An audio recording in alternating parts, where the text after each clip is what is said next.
countries. How did you get those invitations, or how did that happen? Those came about through a PowerPoint that was created by someone I didn't even know, a commercial pilot. He was retired. He heard my story and he created a PowerPoint and shared my story with probably 200 of his good friends. That PowerPoint that was sent through email went viral, and it has reached so many countries. It's been translated in at least 7 languages, and the virality of the email helped reach other people, and they found out, oh, she's a speaker. Let's bring her out to our country to speak. That's wonderful. Mm-hmm. And did you give permission to do this? The PowerPoint? He didn't even ask me. He just created this out of inspiration, and I later met him, probably just in the last 2 years, and thanked him. And I told him, I said, if it wasn't for your email, I would not have been able to have spoken in 20 countries.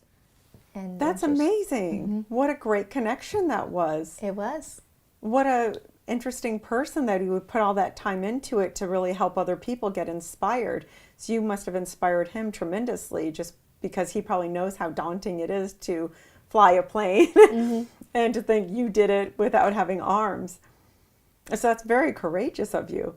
Oh, well, thank you. It's a part of me, and my mom is always this fearless go-getter, and I think I got a lot of her spirit in me. Does your brother and sister have your spirit? To an extent. My sister's a little more cautious. I think she has that side of my dad where she thinks it through a little bit more, and I'm whereas I hear anything and I'm jumping at it, even without thinking it all the way through. Yes. So, which can work to my benefit at times, and sometimes, it's kind of scary because sometimes I jump into things not realizing what I was getting into. What about your brother? And my brother, he's got a lot of that. Maybe not as much as me, but my mom is the epitome of this adventurous spirit, and her and I really connect well. That's great. And I think if possibly you had a different mother or parents, you would not have turned out the way you did.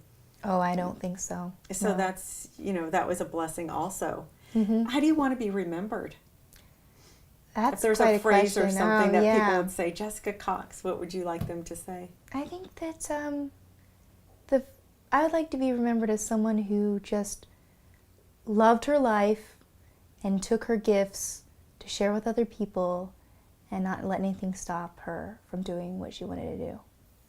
So if that was a phrase, just like 4 or 5 words, what would it boil down to? Love life and live with gusto. Oh, love that.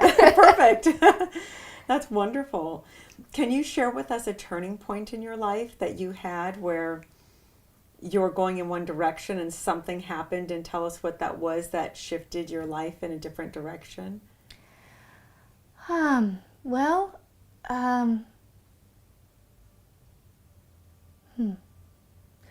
for one, I decided to become a speaker when I was in college. It wasn't something I wanted to do right away. I was actually on my way to become a doctor.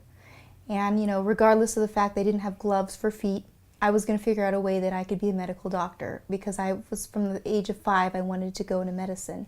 Watching my mom, who was a nurse, and knowing that I wanted to pursue something in medicine. And I went to college pre-med, freshman, sophomore, junior years, taking all the pre-med courses. I got to about organic chemistry, and I realized how difficult this was. And I questioned whether this is something I really wanted to pursue, becoming a doctor. And in those few years of college, I had a couple volunteer opportunities to share my story with students and speak about inspiration. And of course, I did that just on the side. And then I realized that I wanted to become a doctor to help people. But it didn't necessarily mean that I had to become a medical doctor. I could be a doctor in a way that was sharing and helping people from the stage, thousands of people at a time. And that's where I started to decide, maybe I should do the speaking. And I took a couple psychology classes. I realized how much credit psychology gives to our life, and I really liked that, because I remembered the phrase, life is 10% what happens to you, 90% of how you respond to it. And psychology gave so much credit to the way we think. And I love that side of, and I decided to take some psychology classes. I had a minor in communication, and then graduated college with a Bachelor of Science from all the science classes I took. decided to pursue speaking. So even though I didn't go to medical school, I ended up choosing a career that allowed me to be a doctor on stage to many people in a different way.